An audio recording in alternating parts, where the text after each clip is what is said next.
All right, now we want to bring in Sid Powell. He is the CEO and co-founder of Maple Finance. Sid, thank you for being with us here today. We've been talking to former prosecutors today. We're just listening to Ian McGinley talk. I'm just wondering, you're inside the industry for working for a DeFi organization. What's your view of the situation right now? Yeah, it's a very good question. I think what we've seen inside the space, for those of us who are focused on building, particularly in DeFi, is bearish sentiment is abounding. So there's certainly heightened concerns about counterparty risk. This is not unique. This is impacting people across funds as well as projects and startups. A lot of people are sitting in cash, but there is a general sentiment that it does prove out and highlight some of the differences between CeFi and DeFi. So there are some silver linings to what has happened, particularly for those working in the DeFi space. Well, let's get into some of those silver linings, please. Yeah, for sure. So I think one of the aspects that was really a standout here was the lack of transparency that happened in the CeFi space, and in particular in the FTX case. So we just heard a lawyer talking about how this was a straight case of basic embezzlement.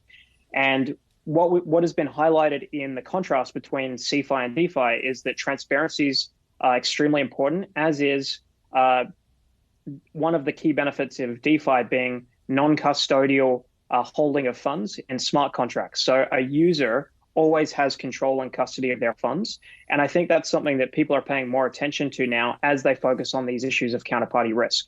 And we've seen more institutional focus on these types of products now and a renewed interest in DeFi as a result of this.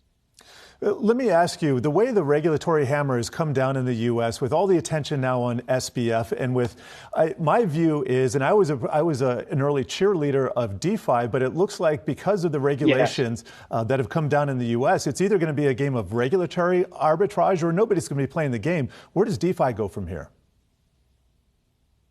I think that's a really good question, because for the longest time, there was a view that DeFi sits outside regulation. But what you're seeing is that there are a number of teams who are trying to offer products and features of their products that are going to be regulatory compliant. You've seen the very first versions of DeFi generally set outside of things like KYC.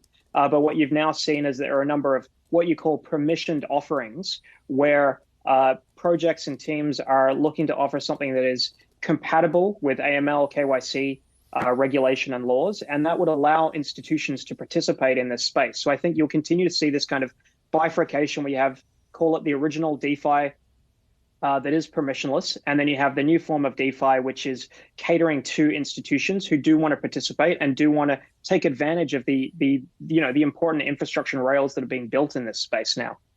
While I have you here, we got time for one more. Binance, the biggest, the elephant in the room here, the biggest man or the biggest exchange standing, CZ, has faced a barrage of interest in whether or not Binance can, in fact, hold up during all these customer withdrawals. We've seen their auditor withdraw the proof of reserves work. I'm just wondering, what does this mean for the industry, for crypto as a whole, and then Binance in particular? Does Binance go in the end?